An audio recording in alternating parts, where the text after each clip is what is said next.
Hi friends, welcome to Market GM. நான் உங்கள் கணேஷ். எல்லாம் நல்லா இருக்கீங்களா friends? இன்னைக்கு இந்த வீடியோவில் நம்ம ஷார்ட் ஸ்ட்ராடலை பற்றி பார்க்க போகிறோம். இந்த ஷார்ட் ஸ்ட்ராடல் வந்து ஒரு ஃபேமஸான ஸ்ட்ராட்டஜி. இதை யார் பயன்படுத்துவாங்கன்னா ஆப்ஷன் செல்லர்ஸ் வந்து இந்த ஸ்ட்ராட்டஜியை பயன்படுத்துவாங்க. இதை எப்போ பயன்படுத்தணும்னு பார்த்தீங்கன்னா மார்க்கெட் வந்து ஒரு சைட் பை மார்க்கெட்டாக இருக்கணும். அதாவது மார்க்கெட் ரொம்ப பெரிய அளவில் ஏறவும் கூடாது இறங்கவும் கூடாது. அந்த மாதிரி சுச்சுவேஷனில் இந்த ஸ்ட்ராட்டஜியை நம்ம பயன்படுத்தணும்னா ஒரு லிமிட்டட் அமௌண்ட்டை வந்து நம்மளால் ப்ராஃபிட்டாக ஜென்ரேட் பண்ண முடியும். இந்த ஸ்ட்ராட்டஜியில் இருக்க ஒரு பிரச்சனை என்னன்னா நமக்கு ரிஸ்க் வந்து அன்லிமிட்டடாக இருக்கும். ஏன்னா நம்ம என்ன பண்ணுவோம்னா ஏடிஎம் ஆப்ஷன் இருக்குது பார்த்தீங்களா, கால் ஆப்ஷன் புட் ஆப்ஷன் ரெண்டையுமே நம்ம செல் பண்ணிடுவோம். ஓகேவா, அதனால நமக்கு ரிஸ்க் வந்து அன்லிமிட்டடாக இருக்கும். ப்ராஃபிட் வந்து அந்த ப்ரீமியம் அமௌண்ட் நம்ம கலெக்ட் பண்ணுறோம் பார்த்தீங்களா, அதுதான் நம்மளோட ப்ராஃபிட்டாக இருக்கும்.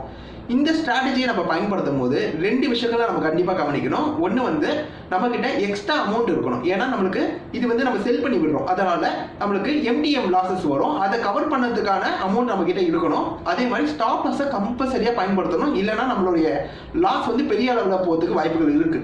ஓகேவா, இந்த ஸ்ட்ராட்டஜியை வந்து நான் சென்சிபிளை வச்சு உங்களுக்கு நான் இப்போ சொல்கிறேன். அதுக்கு முன்னாடி சின்ன ரிக்வெஸ்ட் என்னென்னா நம்ம சேனலை சப்ஸ்கிரைப் பண்ணிட்டு பாருங்க. ஓகேவா, இப்போ நம்ம சென்சிபிளை யூஸ் பண்ணி இந்த ஸ்ட்ராட்டஜியை இன்னும் நல்லா எக்ஸ்ப்ளோர் பண்ணி பார்க்கலாம்.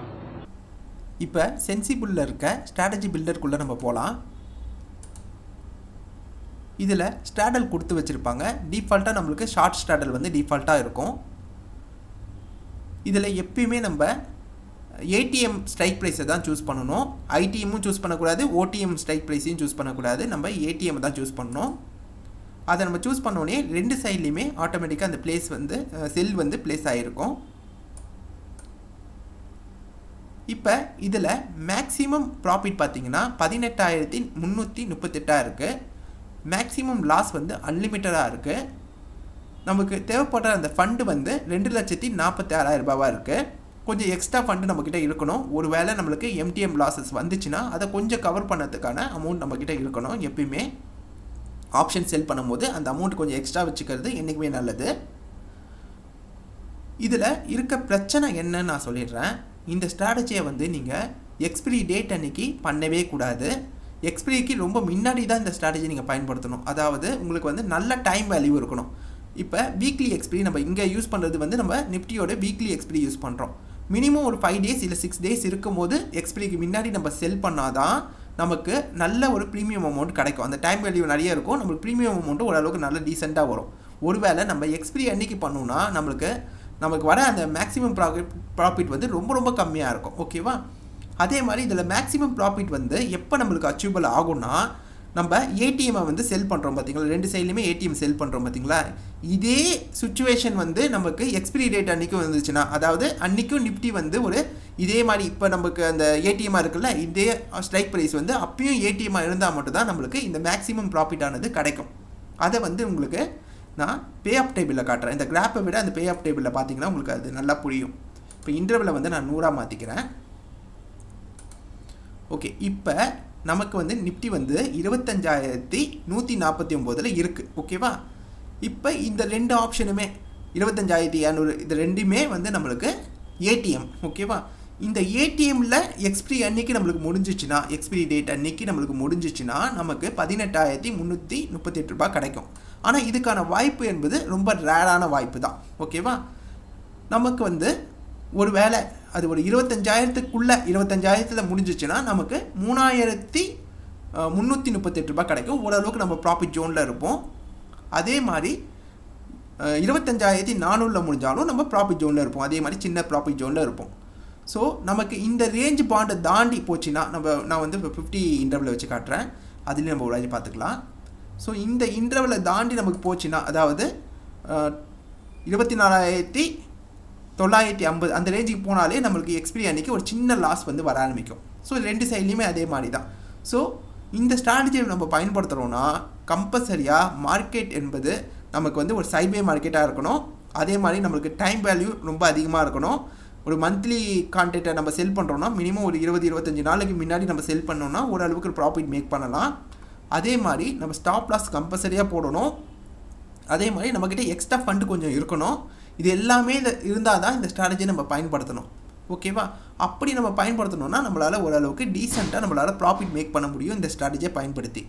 இதில் ரிஸ்க்கை குறைக்கணும்னா நம்ம இந்த ஸ்ட்ராட்டஜியை அயன் பட்டர்ஃப்ளைவாக மாற்றலாம். ஆனால் அது மாதிரி நம்ம பண்ணோன்னா அது வந்து வேறு ஒரு ஸ்ட்ராட்டஜியாக மாறிடும். அதனால் அது தனியாக நான் எக்ஸ்பிளைன் பண்ணுறேன் உங்களுக்கு. அயன் பட்டர்ஃப்ளைனா என்னென்னு அது தனியாக ஒரு வீடியோவில் நான் மேக் பண்ணி அது உங்களுக்கு நான் சொல்கிறேன். ஸோ இந்த ஸ்ட்ராட்டஜி வந்து பொதுவாக நிறைய ஆப்ஷன் செல்லர்ஸ் வந்து இந்த ஸ்ட்ராட்டஜியை பயன்படுத்துகிறாங்க. எப்படி அவங்க பயன்படுத்துகிறாங்கன்னு கேட்டிங்கன்னா ஸ்டாப் லாஸ் யூஸ் பண்ணுவாங்க. அதே மாதிரி இந்த வந்து இதில் வந்து ரன்னிங் ப்ராஃபிட் இருக்கும் போதே இதை வெளியே வந்துடுவாங்க. ஓகேவா, ரன்னிங் ப்ராஃபிட்டில் இருக்கும் போதே வெளியே வந்துடுவாங்க. உதாரணத்துக்கு இப்போ நான் வந்து மந்த்லி எக்ஸ்பிரி வச்சு காட்டுறேன்.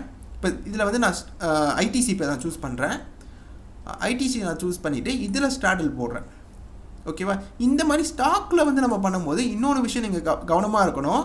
என்னென்னா ஸ்டாக்கில் நம்ம போடும்போது முக்கியமாக சொல்கிறேன், எக்ஸ்பிரி டேட்டுக்கு அந்த எக்ஸ்பிரி ஆகிற நாள் இருக்குது பார்த்தீங்களா, அன்றைக்கி மார்க்கெட் முடியறதுக்கு முன்னாடி உங்களுடைய ஆப்ஷனை வந்து நீங்கள் ஸ்கொயராக பண்ணணும். ஏன்னா ஏதாவது ஒரு ஆப்ஷன் வந்து ஒரு சைடில் வந்து அது புட்டோ இல்லை காலோ நம்மளுக்கு ஐடிஎம்மாக இருக்கும். ஓகேவா, ஐடிஎம்மாக இருந்துச்சுன்னா ஸ்டாக்கில் நம்ம பண்ணும்போது டெலிவரி நம்ம எடுக்க வேண்டியது கம்பல்சரியாக ஆகிடும். அதனால் நம்ம வந்து கம்பல்சரியாக இதை வந்து கரெக்டாக நம்ம பண்ணணும். அதே மாதிரி நம்மளுக்கு இந்த ஸ்டாக்கில் நம்ம பண்ணும்போது நம்மளுக்கு வந்து ஃபண்ட்ஸ் வந்து அதிகமாக வைக்கிற மாதிரி இருக்கும். இங்கே நம்மளுக்கு வந்து கம்மியாக காட்டினா கூட, இப்போ நம்மளுக்கு 1,40,000 காட்டினா கூட நம்மளுக்கு அந்த எக்ஸ்பிரி நெருங்கும் போது நம்மள்கிட்ட ஃபண்டு வந்து அதிகமாக இருந்தால் தான் நம்மளால் அந்த முன்னாடி ஒரு 3 நாளைக்கு முன்னாடியே வந்து நம்மளுக்கு மார்ஜின் கால் வர ஆரம்பிச்சிடும். ஸோ ஃபண்டு வந்து நம்மளுக்கு அதிகமாக தேவைப்படும் இந்த மாதிரி ஸ்டாக்கில் வந்து நம்ம இந்த மாதிரி சேல் பண்ணி பண்ணும்போது. ஓகேவா, இந்த விஷயங்கள்லாம் நம்ம கவனிக்கணும். இதில் வந்து நம்மளுக்கு இப்போ ஒரு செகண்ட் இதில் மாற்றி வச்சிடுறேன். ஓகே,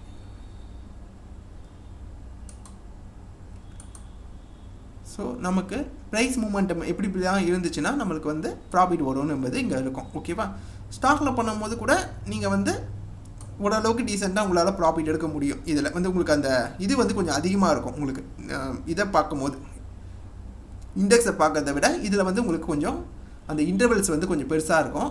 ஸோ இதை வச்சு கூட நீங்கள் வந்து ப்ளே பண்ணிக்கலாம். ஓகேவா, ஸ்டாக்கை வச்சு கூட ப்ளே பண்ணிக்கலாம். ஆனால் ஸ்டாக்கை வச்சு நீங்கள் ப்ளே பண்ணுறீங்கன்னா ஒரு விஷயம் நல்லா புரிஞ்சுக்கோங்க, உங்களுக்கு ஃபண்டு வந்து எக்ஸ்பிரி டேட்டுக்கு கிட்ட போகும்போது உங்களுக்கு அதிகமான ஃபண்டு தேவைப்படும். மார்ஜின் கால்ஸ் உங்களுக்கு வரும். அதெல்லாம் ஃபண்டு உங்கள்கிட்ட கொஞ்சம் அதிகமாக இருக்கணும். அதே மாதிரி நீங்கள் டெலிவரியை வந்து எடுக்கிற மாதிரி பார்த்துக்கக்கூடாது, டெலிவரி இது பண்ணுற மாதிரி பார்த்துக்கக்கூடாது.